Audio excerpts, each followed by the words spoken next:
여러분 안녕하십니까? MBC 뉴스데스크 대전 세종 충남 소식입니다. 11월이 시작됐지만 천안과 아산 지역의 코로나19 확산세가 심상치 않습니다. 특히 천안에서는 한 상가 건물을 중심으로 확진 환자가 잇따라 발생해 지역사회 확산 우려가 더 커지고 있습니다. 이승섭 기자입니다.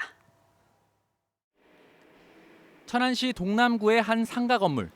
이 건물 1층 주점에서 아산의 60번째 코로나19 확진 환자인 50대와 접촉한 일행과 직원 등 모두 4명이 코로나19 확진 판정을 받았습니다. 그런데 같은 건물 3층 사우나를 이용한 40, 50대 여성들이 잇따라 확진됐습니다. 1층 주점 직원이 코로나19에 확진되기 전에 사우나를 이용했고 이를 전후에 접촉이 있었던 것으로 추정됩니다. 지난 주말과 휴일 사이에 천안에서 발생한 코로나19 확진 환자 9명 가운데 8명이 신방동과 쌍용 2동, 용곡동 등 가까운 동네에 집중돼 있어 코로나19의 지역사회 확산 우려가 커지고 있습니다. 방역당국은 최근 일주일 동안 이곳 사우나와 포장마차를 방문한 사람들을 대상으로 코로나19 검사를 받도록 안내하고 있습니다. 지난달 30일 확진 판정을 받은 아산의 60번째 확진 환자를 중심으로 10명 넘는 확진 환자가 발생했습니다. 이 남성이 근무한 아산의 삼성협력업체에서 추가 확진 환자는 확인되지 않았고 방역당국은 최초 감염 경로를 밝히는 데 주력하고 있습니다. MBC 뉴스 이승섭입니다. 독립청사가 없는 아산시의회는 벌써 23년째 아산시청에 더부살이하고 있습니다. 시의원들이 집행부와 같은 공간을 쓰다 보니 여러 어려움과 함께 시청을 찾은 민원인들의 불편도 이어지고 있는데요. 아산시가 결국 의회 건물을 신축하기로 했지만 한동안 불편한 동거는 계속될 전망입니다. 고병권 기자가 보도합니다. 아산 원도심에 자리한 시청 청사입니다.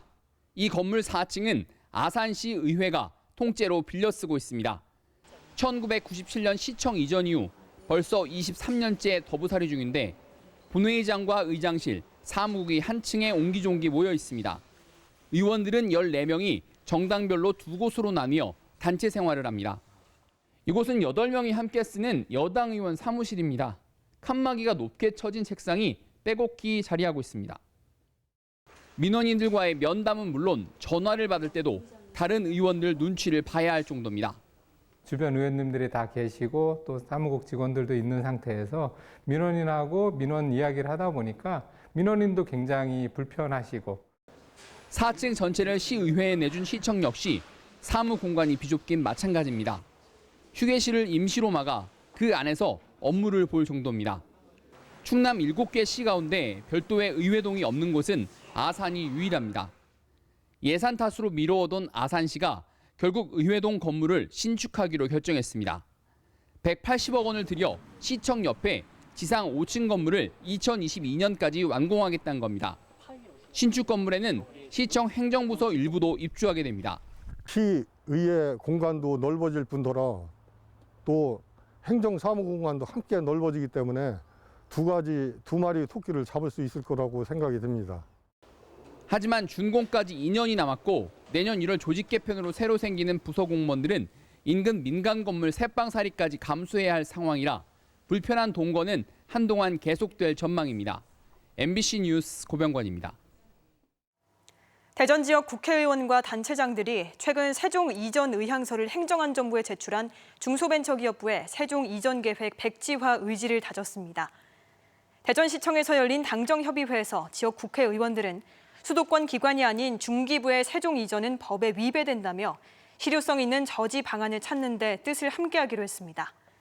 단체장들도 시민 박탈감이 큰 만큼 최일선에서 최선의 노력을 다하자며 당정이 똘똘 뭉쳐 중기부의 세종 이전을 반드시 막자고 한 목소리를 냈습니다. 어제 3명이 숨지고 19명이 다친 보령 원산 안면대교 낚싯배 교각 충돌 사고에 대해 경찰이 사고 원인을 밝히는 데 수사력을 집중하고 있습니다.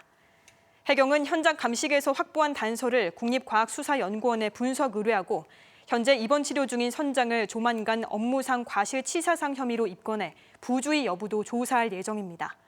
또 사고가 난 시간대 파도와 안개는 심하지 않았고 초과 승선과 음주도 아니었다며 30대 의식불명 중상자 1명 외 부상자 10여 명에게 당시 상황을 조사하고 있습니다. 공주와 논산에 있는 국도 주유소에서 경유를 주유한 차량 수십 대가 고장난 사건과 관련해 해당 주유소가 이른바 가짜 경유를 사용한 것이 확인됐습니다. 공주경찰서는 한국석유관리원에 고장 차량에서 채취한 시료의 성분 분석을 맡긴 결과 해당 주유소 2곳 모두 가짜 경유로 확인됐다고 밝혔습니다.